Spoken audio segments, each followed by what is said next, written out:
So the topic for today in 12.2 is going to be chords.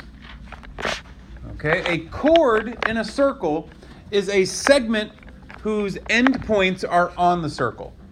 So for example, a diameter, we've already talked about diameters, but a diameter is a chord. Okay? In fact, a diameter happens to be the longest chord we can draw in a circle. Okay? So, a chord is just a segment whose endpoints are on the circle. Well, then we have a related arc to that. The related arc is simply the arc that is formed by those same two endpoints. Okay? So we have a chord, that line segment, using those same two endpoints then gives us that related arc. Cool? All right, let's talk about a theorem then. In this theorem, it says that if we have congruent central angles,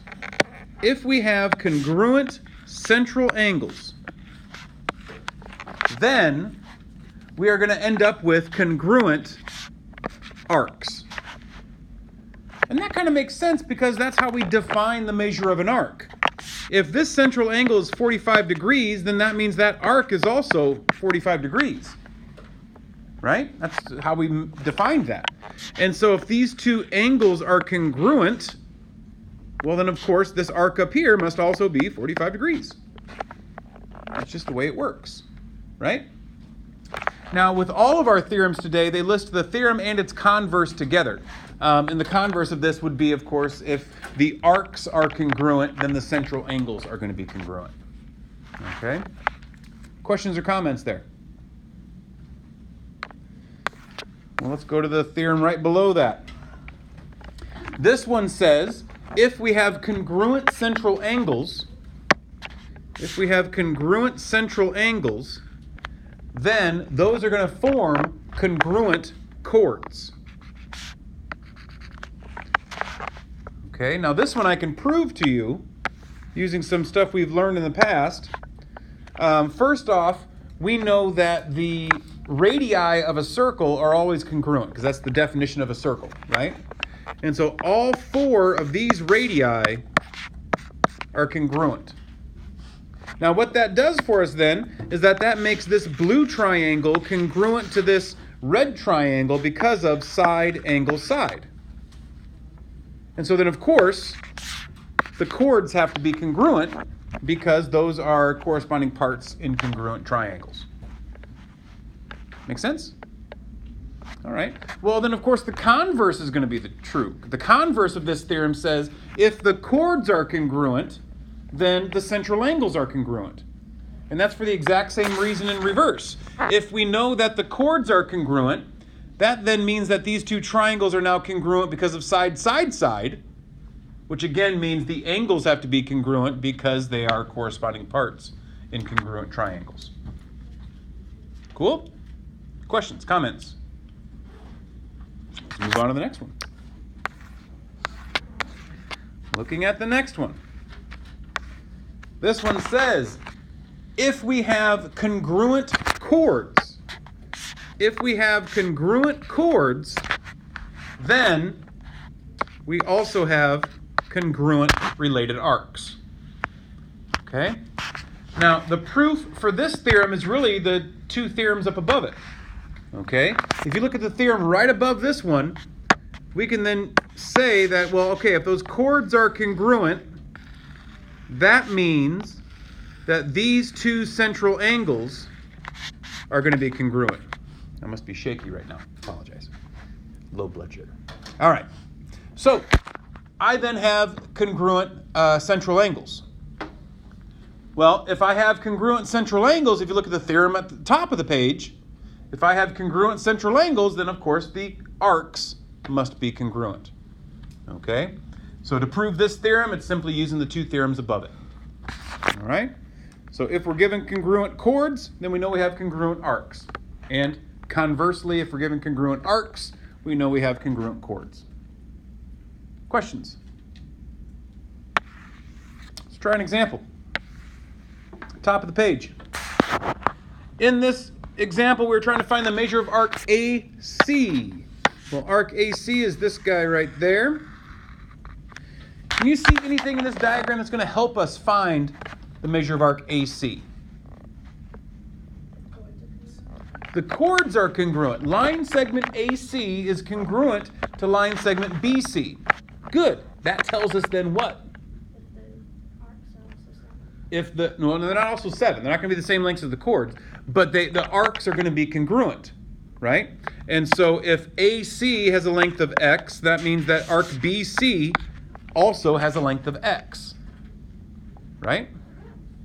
Well, what's the measure all the way around a circle? 360 degrees. Well, we have this arc, or this circle happens to be divided into 3 arcs, and we know the measure of each one of those arcs, or at least we have a representation for it. So I can say X plus 130 equals 360. Let's subtract out 130. And so 2x now equals 230, which I can then divide by 2. And so x must equal 115. That means the measure of arc AC is 115 degrees. Questions?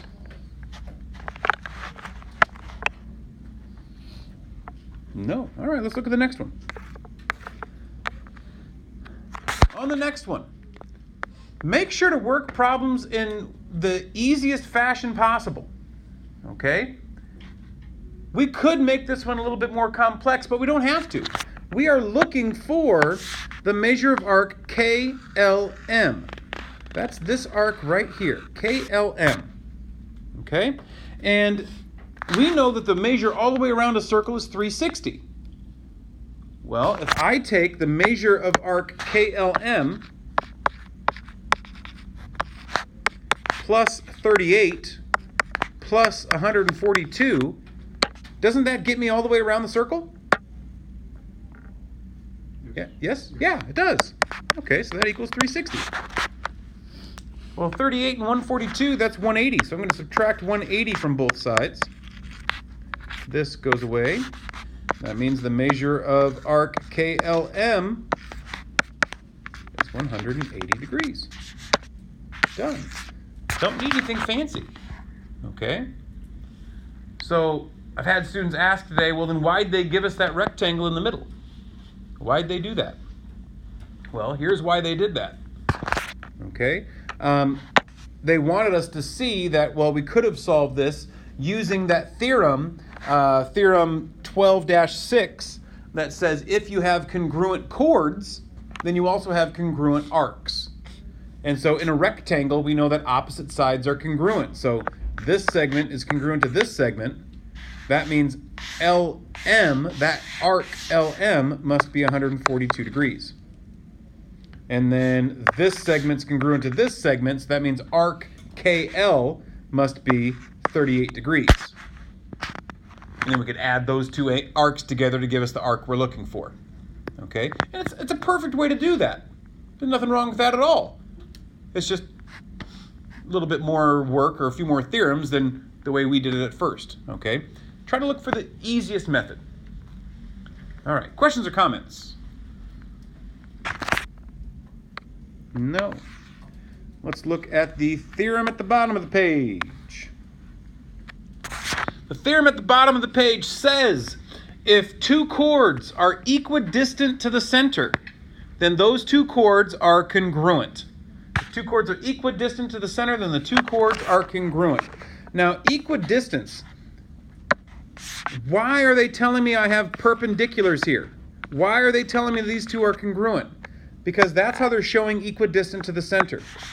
And you have to remember that if I want to walk from where I'm standing to the orange wall there, I'm not going to go towards the door. I'm going to go, people say, straight to it. Well, what do you mean by straight to it? You actually mean a perpendicular path. If I want to walk from this point to this point, I'm not going to go this way. I'm going to go straight to it along a perpendicular path. Okay? So that's how we measure the shortest distance from a point to a line, is along a perpendicular path. And so that's why they're showing us that information in this problem, showing us that, yes, that is the shortest distance between those 2 points, or that chord and that center. And so those chords are equidistant to the center. Okay? So if a chord is equidistant to the center, then the chords are congruent. Why? Well, I can go through a little explanation here of drawing in these central angles.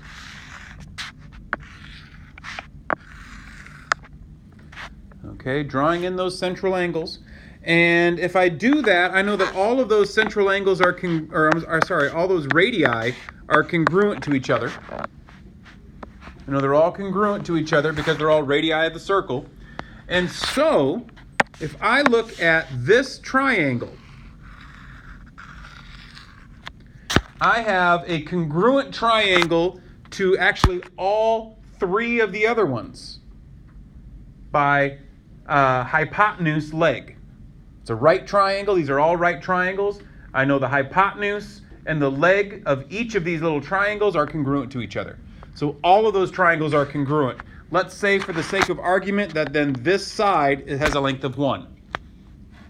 Well, then what's the length from E to A? 1. What's the length of C to F? 1. F to D? 1. So those chords both have a length of 2, which then makes those chords congruent.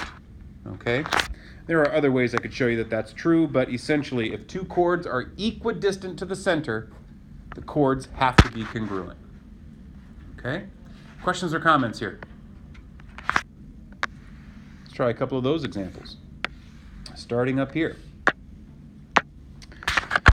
All right, we are looking for the length of line segment SR. Line segment SR happens to be 9 units from the center of our circle. Well, so is line segment PR. It's 9 units from the center. So what do we know about those 2 line segments? They're congruent. What's the length of line segment PR? 25. They gave you the length of just that half of it as 12.5. I just covered up the 1, but it's 12.5. So that means the 2 halves together make it 25.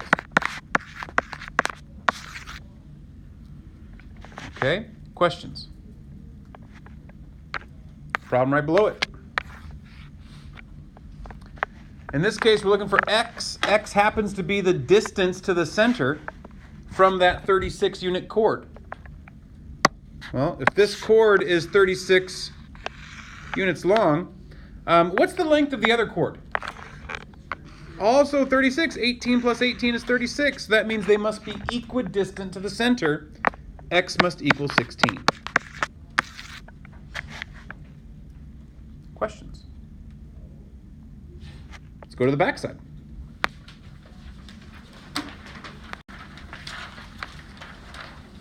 On the back side of your notes, we have 3 theorems here that are all related.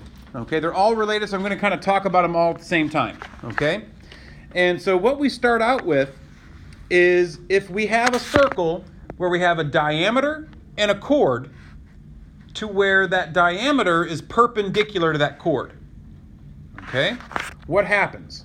Well, I want to remind you of a theorem I gave you a while ago, where if I have an isosceles triangle, and I know that's an isosceles triangle because those 2 sides I drew are radii of my circle, right? So I've got an isosceles triangle, and this segment is drawn from the vertex angle to the base. It happens to be perpendicular. So remember, I told you guys that if that's the case, if you have that segment drawn to the base and it's perpendicular to the base, that means it's also a median, which divides the base in half. It's also an angle bisector. Vaguely remember that theorem? I hope so. All right, so what happened? The diameter is bisecting that chord.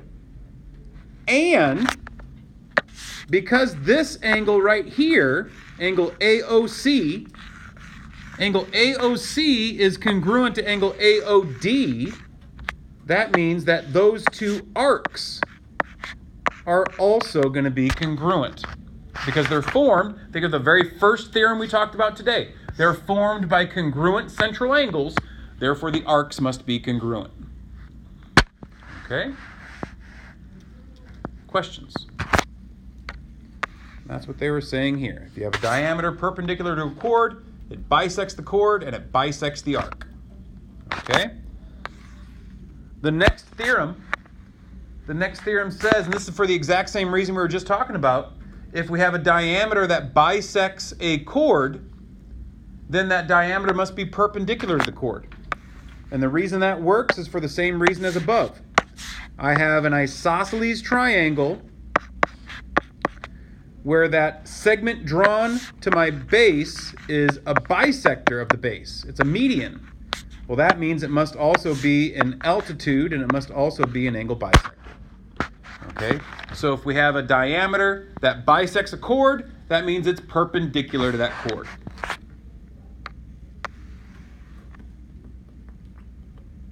And our last one is saying if we know we have a chord that is perpendicular and bisects another chord, then the only way that that's possible is if that first chord happens to be a diameter. The only way that this can happen, is if we have that diameter, again, so that I can draw in those central angles and all that kind of good stuff from like I was talking about in the previous two examples. Okay? Questions or comments here? Again, they're all very related. So let's take a look at an example. Top of the page. I'll give you 30 seconds to find the measure of arc PQR. Ready, set, go.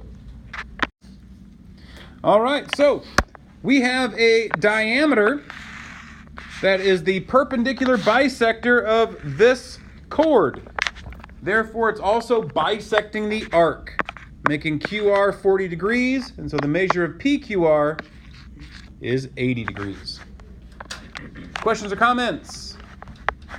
Let's go down to the bottom of the page. At the bottom of the page, we have a diameter that is perpendicular to the chord. So what's it doing to the chord? Bisecting it.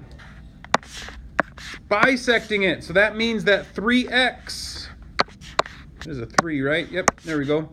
That 3x plus 16 must equal 12x plus 7. So I want to subtract 12x from both sides. That gives me a negative 9x. I want to subtract 16 from both sides. That gives me a negative 9 over there. And if I divide both sides by a negative 9, x equals 1. Okay. I'll give you guys a minute to do the next two problems. Ready, set, go.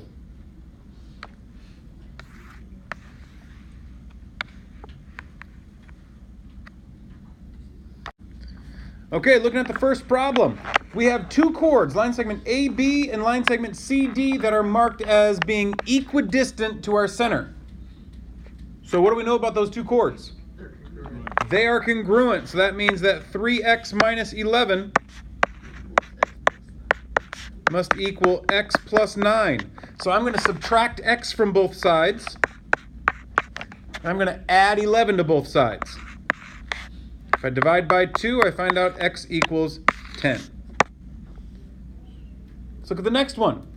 I have a diameter that is perpendicular to a chord. So again, what's it doing to the chord? Bisecting the chord. That means that 9x minus 3 must be equal to 7x plus 5. I want to subtract 7x from both sides. I want to add 3 to both sides. And so now if I divide by 2, x equals 4. Questions over this assignment? Or over this set of notes, these problems? No? Okay. I am going to give you the assignment now. The assignment is short, folks.